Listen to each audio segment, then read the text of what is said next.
Let's turn now to Romans 14, Unplugged, Feast and Fast and Food, oh my. This is the new format for the new year. And so what we're doing is we're putting the studies right up front at the beginning of the video and the beginning of the study. And this way we'll get through that particular content first. And at the very end, after we've gone through the two studies, we'll read the liturgy, and then we will watch the video, and then we'll close in prayer.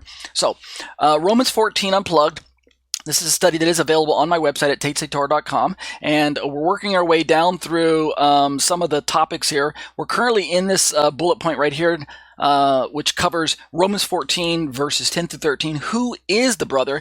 And as I mentioned in weeks gone by, this is related to the topic that the bullet point at the very top of the list, who are the weak in faith. And let me just bring up a little chart and bring up to speed. Well, actually, you know what? Do I want to read the verses 10 through 13? Yeah, I think I will read just those verses real quick so you can understand what we're looking at. We'll read this again in liturgy. But in Romans 14, Paul says to them, starting in verse 10, "Why do you pass judgment on your brother? Or you, why do you despise your brother? For we will all stand before the judgment seat of God. For it is written, as I live, says the Lord," in verse 19, "every knee shall bow to me, and every tongue shall confess to God. So then each of us will give an account of himself to God," in verse 12. And then in verse 13, Paul says, "Therefore let us not pass judgment on one another any longer, but rather decide never to put a stumbling block or hindrance in the way of a brother." And we're talking about, who is this brother? Remember in verse 1, Paul admonished them, "As for the one who's weak in faith, welcome him, but not to quarrel over opinions." The weak in faith is related, the identity of the person or the people who are weak in faith, in my opinion, is related to the people who are the brothers. And so let me just bring up a chart. You've seen this chart before in my studies. Essentially, if we ask the question, who are the weak in faith, which is related to this idea of who are the brothers, according to the traditional Christian sentiments, the weak are Christians whose weakness is directly connected to their belief in Jesus plus a continued preference for keeping Torah. So the whole body of instructions from this perspective is written to Christians. It's written by a Christian who's Paul, to Christians, both Jew and Gentile in that day. And we've got strong Christians who believe that they don't have to keep the law of Moses anymore. They believe in Jesus, but their relationship to the law of Moses or Torah or anything like that, there's no relationship, there's no dependency, there's no compulsion, there's no preference for keeping food laws, Sabbath laws, festivals, or anything like that. Thus, they're understood by most theologians today to be strong, and their strength is that they are free from the law. Not really, I don't really hear this explanation that they're strong because they believe in Jesus. It's rather their strength is directly related to their freedom from the law. And thus, by comparison, the opposite must be true. Those who are weak, those Christians who are weak, they are Christians, but for whatever reason, whether they've been brought up to believe that they should be keeping the law like Jews in Paul's day, or whether they are Christians who are gravitating towards law keeping, either way, weakness is defined as a believer, a fellow Christian, a brother Christian who also keeps the Torah of Moses. So that's the traditional Christian sentiment when it comes to looking at this particular passage. However, if we continue to study through the passage and allow history to fuel our research and to drive our interpretation, and thus our later implementation, so interpretation leads to how we put it into practice, then we'll find that there are some alternate ways of viewing who are the weak in faith and who are the brothers. And so I'm going with that view. The alternate perspective, and Mark Nanos is a Jewish historian. He's not a believer, as far as I understand. He's not he's not vocalized his or expressed his faith in Jesus, as far as I can tell. But he's a Jewish historian who writes with powerful insight to the Christian scriptures, the Bible that we hold.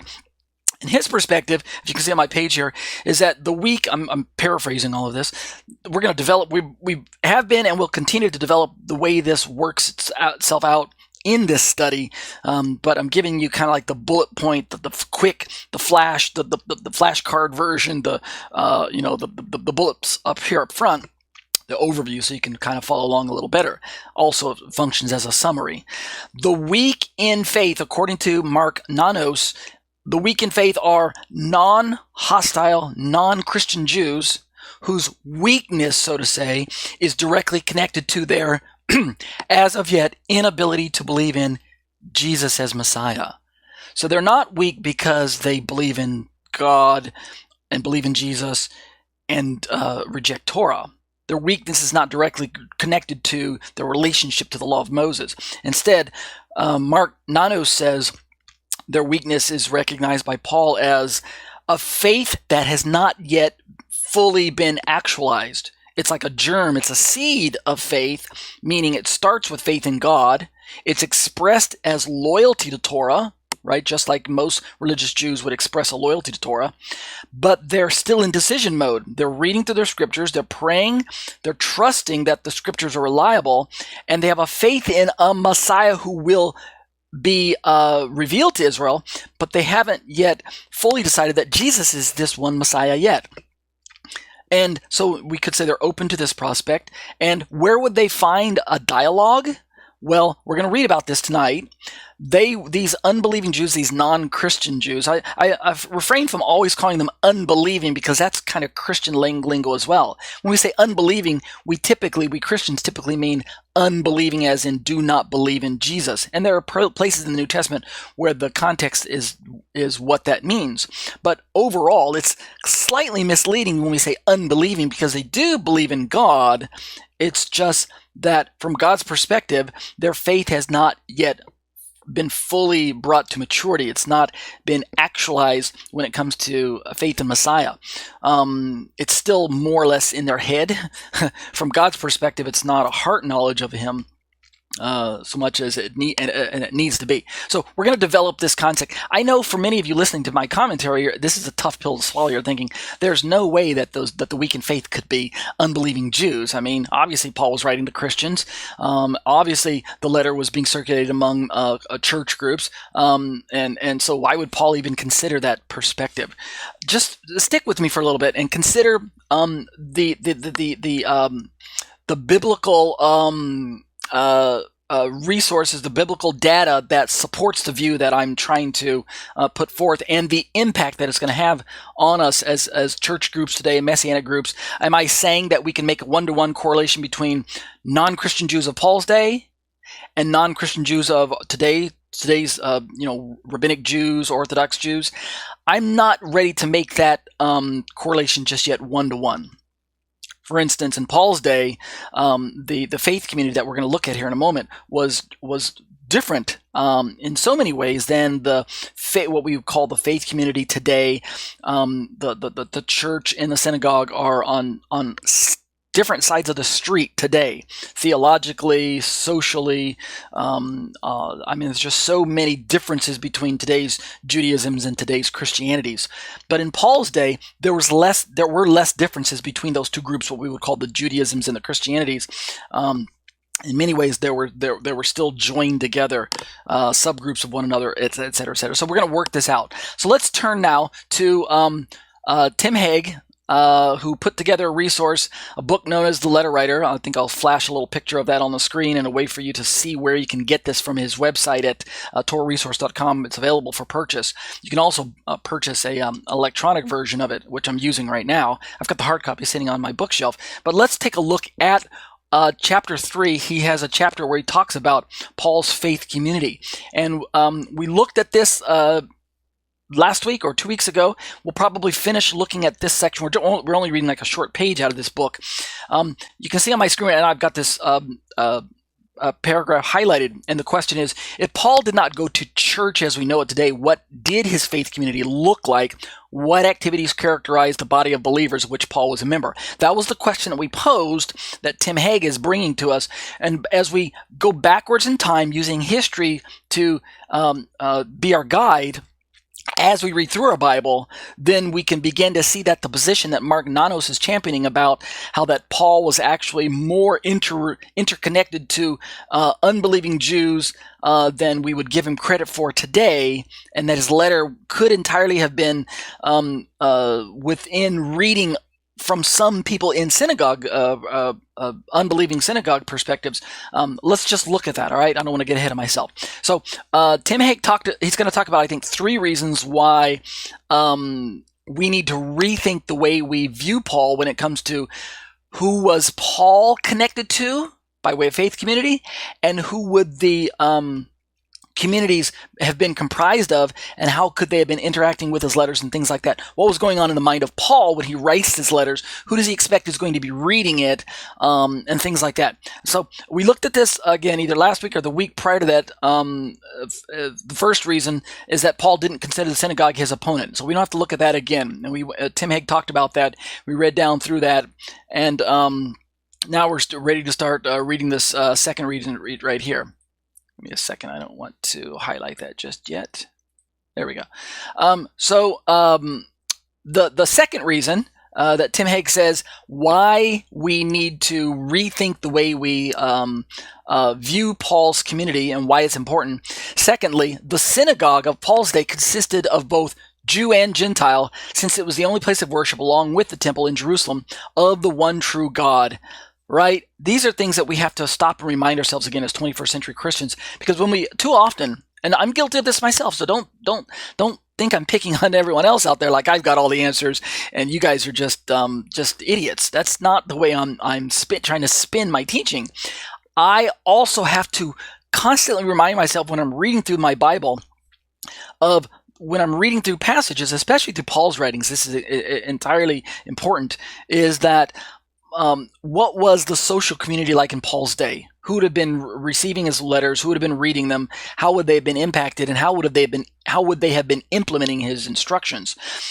The expected presence of Gentiles in the synagogue underlies the statement of James at the Jerusalem Council in Acts 15 that those Gentiles who had come to faith in Yeshua, listen to this, would hear the teaching of Moses every Sabbath in the synagogue. Acts 15:21.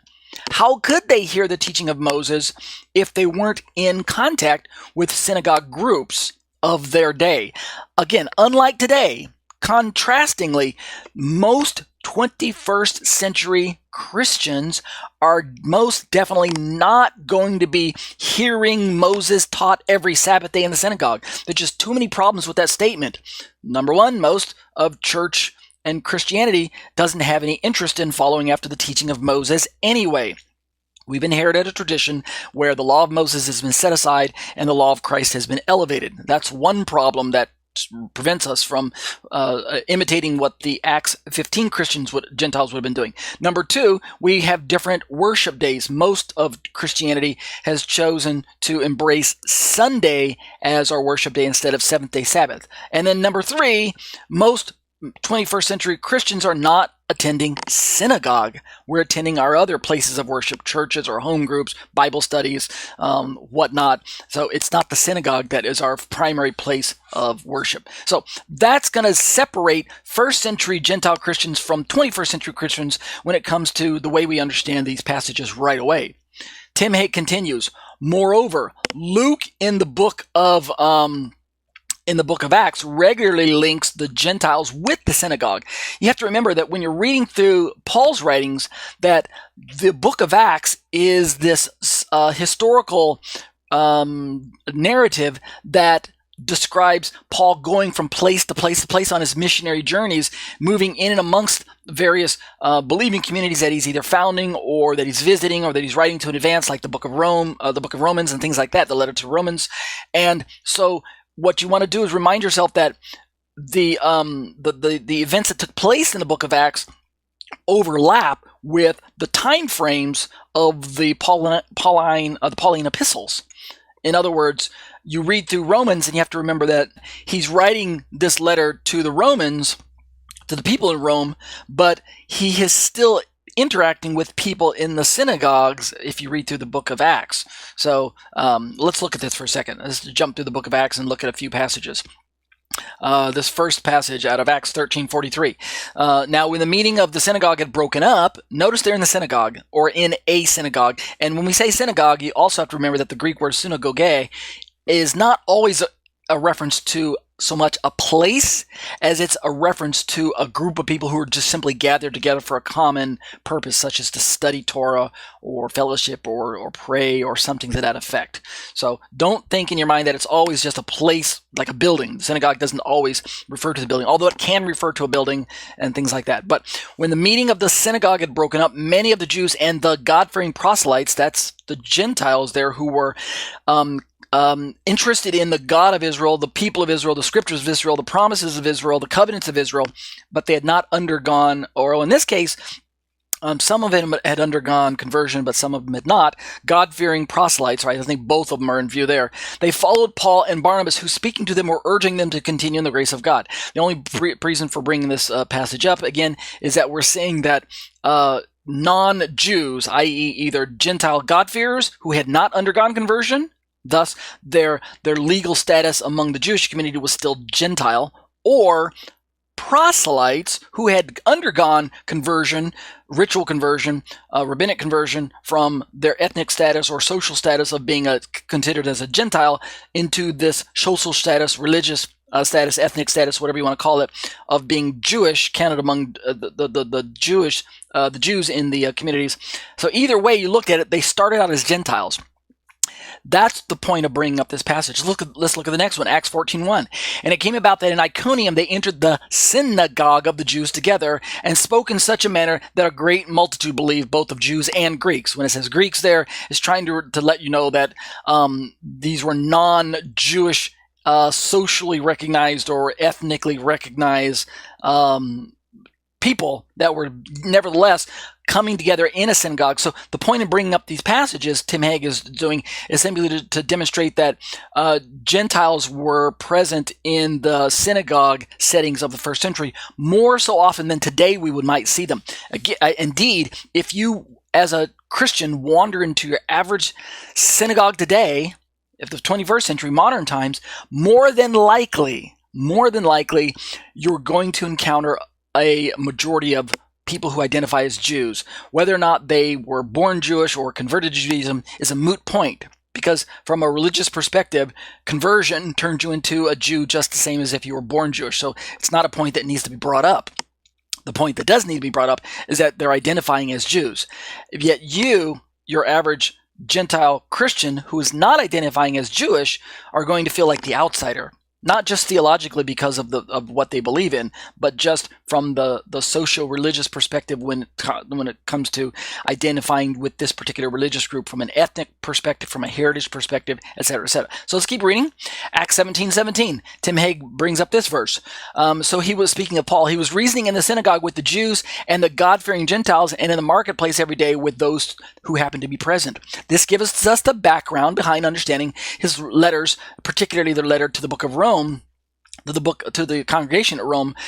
Could he be writing to congregations at Rome who would still be in a place where they could interact with the synagogues? Had the break taken place yet? I think it hadn't taken place yet. Yes, there was tension between those who professed faith in Jesus and those who didn't. And nowhere else was this more kind of heated than in the synagogue environment. Yes, that's true. But the point is, there wasn't yet this hard and fast break between the church, quote unquote, and the synagogue, quote unquote, where we had completely separate places of worship, completely separate ideologies, theologies, people groups, scriptures, et cetera, et cetera, et cetera. That's the point I'm trying to bring up. The second and the last reference that Tim Hegg brings up in his book here is from Acts 18:4. Speaking of Paul again, he was reasoning in the synagogue every Sabbath and trying to persuade Jews and Greeks. So it's very natural for Paul to have anticipated meeting Jewish people who didn't have faith in Jesus and Gentiles who were attracted to the religion of Israel, the culture of Israel, the scriptures of Israel, etc., and yet they were not believers in Jesus either. So again, that's the setting that we're trying to describe that will influence the questions that we're asking. Who were the weak in faith in Paul's letter, and who are the brothers I submit, again, like Mark Nanos, and he's not the only one who has this perspective. This is held by many other Christian authors as well. He's just one of the more vocal proponents of this perspective, that the weak in faith are actually some of these fellow Jews that Paul would have recognized had a faith in God. Let me look at that chart again. They had a faith in God and a loyalty to Torah, but they didn't profess faith in Jesus, and yet they were not hostile to the prospect. Thus, they could be reached. Look, Paul's trying to persuade them. He's trying to persuade them, especially the Greeks as well. But he's trying to persuade these Jews that Jesus is the Messiah that they've been reading about. They're already Messianic hopeful.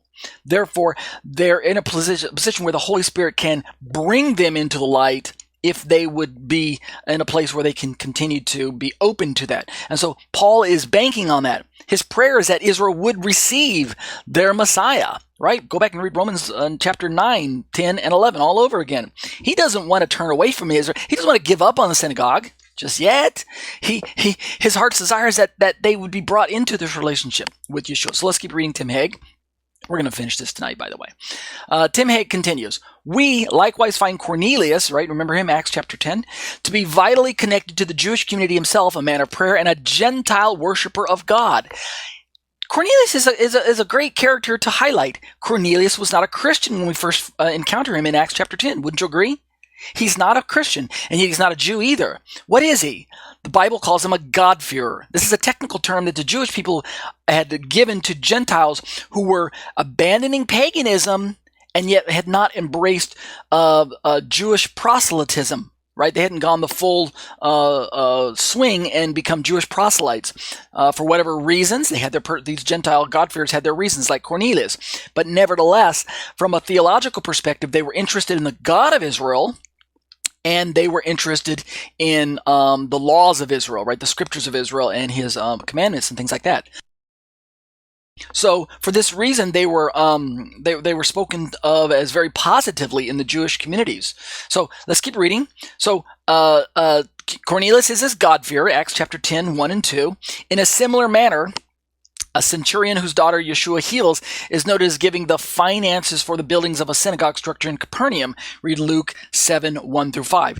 Hegg remarks, it is no wonder then that as Paul attended the synagogue in whatever city he may have been, he would also have found a natural connection to the Gentile community there. The synagogue was the place God-fearing Gentiles would be worshiping. Let me read that again. The synagogue was the place that God-fearing Gentiles would be worshiping. Paul wasn't going around looking for First Baptist churches or Catholic cathedrals or Lutheran places of worship or Methodist houses or anything like that. He wasn't looking for those places so that he could plug in. They didn't exist.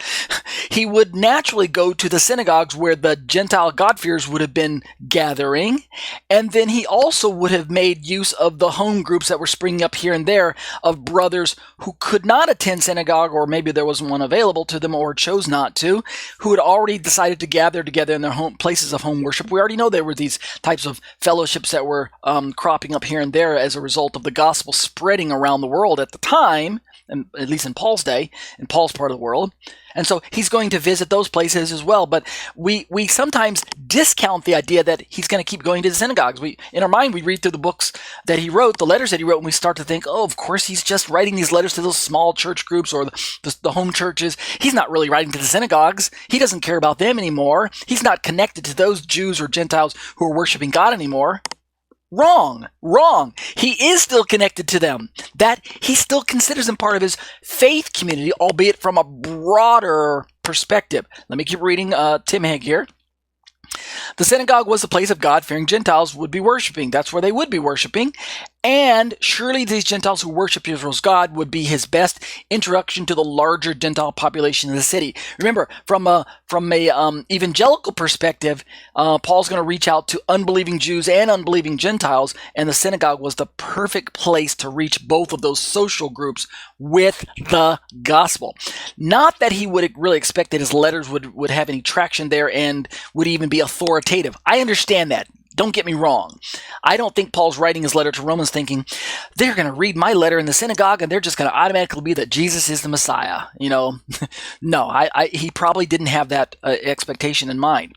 However, he surely does expect that the influence that his teachings are represent in any given place that he's writing letters and visiting and teaching and things like that his influence is going to be felt not just at those small church home group levels, but is also going to be felt at the synagogue level from an evangelical perspective. Thus, when Paul thinks of weak in faith, it's not entirely out of the question to picture that he perhaps had Jews and Gentiles who were God-fearing or worshiping God, but hadn't yet made a commitment that Jesus is the Messiah.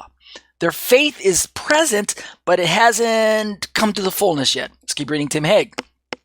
Third, and we'll finish with this tonight, Tim Hegg mentions these reasons why we need to reevaluate the way we interpret Paul and way we just automatically assume that Paul was this Christian who made a break from Judaism and is writing to Christians and doesn't have any unbelieving Jews or unbelieving Gentiles who would have been attending synagogue in mind. Why do we need to rethink that perspective? Thirdly, those notices in the Gospels and Acts in which the synagogue is represented as standing against Yeshua and his followers must be understood as an in-house struggle, not a contest between two opposing entities. It was not church versus synagogue so much in Paul's day as it was believing Jews versus unbelieving Jews, or Messianic Jews versus Messianic traditional Judaism, things like that. But the point being is that it was still within the scope of a synagogue discussion. Too often, Tim Hegg remarks, Yeshua and his followers are viewed as the church that opposes the unbelieving synagogue. But that's not entirely the case. When Paul tells us that 5 times, listen to this is a very powerful line of reasoning. When Paul tells us that 5 times he received 39 lashes, we understand this to be the discipline of the synagogue. I got to stop and let that sink in. Paul tells us, there's a footnote number 145 that points us to 2 Corinthians 11:24, which you can go back and read that on your own. Paul says that he received punishment 5 times. The punishment that, according to the Torah, should be 40 lashes, but the rabbis reduced it to 1. You can go back and read about all that in rabbinic writings and things like that, why they reduced it to 39. So they called it the 40 minus 1. Meaning it resulted in 39 lashes, but it was discipline for some sort of what would be considered by a synagogue level, the unbelieving synagogue, I might add, would be considered something worthy of being punished. And Paul, think about it, if he's a Christian who made a break from Judaism, shouldn't he have said to the synagogue, hey, I know you guys disagree with me about this, and hey, I know you want to punish me. You want to give me the lashes, right? But hey, I don't belong to you anymore. You're not my faith community anymore. I don't identify with you anymore. I'm a Messianic Jew. You have no legal right to punish me. I'm not a believer of your community. I'm just going to go over to the churches that I founded and that I've established and I'm writing to, and I'll have my theology over there where they're not going to punish me for the things that I'm teaching. Is that what Paul said? That isn't what he said. Why would Paul submit to the punishment from the synagogue as a believer if he didn't still consider himself underneath their authority in some capacity? I'm not saying in all capacities. Don't misunderstand me and don't put words in my mouth. Please, I'm actually just trying to get us to consider that Paul still considered the greater synagogue community to be an authoritative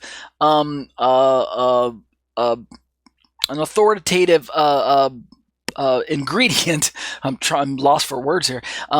Of his religious life, not in all facets, but at least in some respects, right? I'm sure if Paul would have, I'll close by saying this, I'm sure if Paul would have wandered into a pagan temple of his day, right, the temple of Diana, and started preaching against paganism, if they would have said to him, if the high priestess of Diana would have said to him, hey, you, Paul, Mr. Christian, Mr. Messianic Jew, whatever you want to call yourself, if you don't stop preaching against our pagan religion, against our belief in the goddess Diana or whatever, if you don't stop preaching against it, we're going to punish you with a punishment called the 12 lashes, right? Whatever. I'm just making something up. Do you think Paul would have said, okay, I submit to your punishment, but please let me consider being a part of your community, even though I disagree with your theology of who Diana is, but I still consider myself a part of your community, so I submit to your punishment of your 12 lashes or whatever, just so that I can show that I'm still a part of your community. You think Paul would have done that? Absolutely not. He's not going to submit to their authority. Why? Because he's not a part of their community. All right, so understand what message it sends when Paul submits to them, not just once, but 5 times. 5 times, give me a break. Let's keep reading. Hegg continues to challenge us with these statements. One could understand why he had no choice but to endure the punishment the first time, right? And me too. But why would he have returned to the authority of the synagogue repeatedly, even after receiving additional punishment? Why go back? The only conceivable answer, listen to this logic, is that Paul considered the synagogue to be the divinely ordained institution for God's people, even though they didn't believe in Jesus just yet, even though they didn't have a faith in Messiah. Remember those weak in faith that Nanos described? They haven't yet made this decision that Jesus is Messiah. But does this mean they're not still God's elect, like Paul's going to write about in the latter half of Romans chapter 11? Does this mean that God has given up on them? That the promises don't still belong to them? That they're not still covenantally bound to believe in God and loyalty to his Torah? Does this believe that Messianic Jews should just also consider that these unbelieving, again I'm using unbelieving in air quotes, or non-Christian Jews should just be part of a wholly different other community? No. Hegg goes on to say, therefore, even though Paul, certainly had been wrongly accused, right? He knew he was. He knew that the things he was saying were right, and yet they were wrong, and yet, what does Tim Hegg say? He bore the prescribed punishment and remained in the synagogue and under the authority of the Sanhedrin. That's just outstanding to me, that Paul would submit, even though the Sanhedrin was in many ways a godless institution. Godless in the sense that they were secular, meaning, maybe I should backtrack. I shouldn't use that phrase, godless and secular. I simply want to say that they were, from as far as we can understand, they were not a messianic organization, as far as we can tell. So they were God-fearing to the degree that they expressed a faith in God, but I don't believe they expressed a faith in Messiah, so we'll leave it at that. Hegg goes on to say, Paul did so out of the conviction that the synagogue represented the true faith community of which he was a member. It represented the primary visible expression of God's people. That's really the point that we're trying to bring up. Hegg says, the division that occurred in the 2nd century CE, yielding the synagogue on the one hand and the emergent church on the other hand, was not a reality in Paul's day. That's really just history. That's the bottom line, people. Reading through the book of Romans, which was written in the early, probably in maybe the early to mid 60s of the 1st century. So 63 to 65, somewhere around there. In Paul's day, the temple was still standing, and in Paul's day, there was no break, a hard break, between church and synagogue, right? That hadn't taken place yet. So this is not to diminish the differences that may have existed between the followers of Yeshua and the synagogue communities of which they were members, right? Don't get that out of your head. You must understand that what Paul and the other believing Jews and Gentiles who were laying hold of faith in Messiah, surely that was radical in his day, but it was not to the point that it had split the faith community completely apart yet. But in comparison with the pagan world in which the 1st century Judaism existed, the followers of Yeshua had much more in common with the wider Jewish community than they had differences. That's the point I'm trying to bring up as well. Until well after the destruction of the temple, the disciples of Yeshua could never have seen themselves as separate from the community represented by the various Judaisms of their day. There were only 2 choices, right?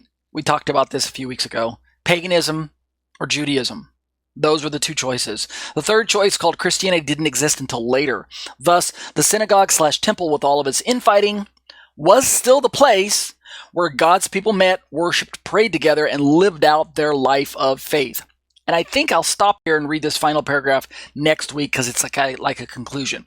We'll also next week turn to Mark Nanos' book, that you can see on my screen right now. I'm flashing in post-production, the Mystery of Rome, the Mystery of Romans, and we'll pull some excerpts from there, starting with this chapter, this paragraph entitled "The Weak Were Definitely Jews, but Were They Christians?" So we're coming full circle on this idea of who were the weak in faith, and are the brothers only brother Christians, or could perhaps brother include brother covenant members, brother monotheistic, God-fearing Jews and God-fearing Gentiles who hadn't yet espoused faith in Jesus, but were nevertheless still part of the faith community that we Christian Jews and Gentiles identify with on a larger level. That's the challenge that we're going to be continue to look at in the study in Romans chapter 14.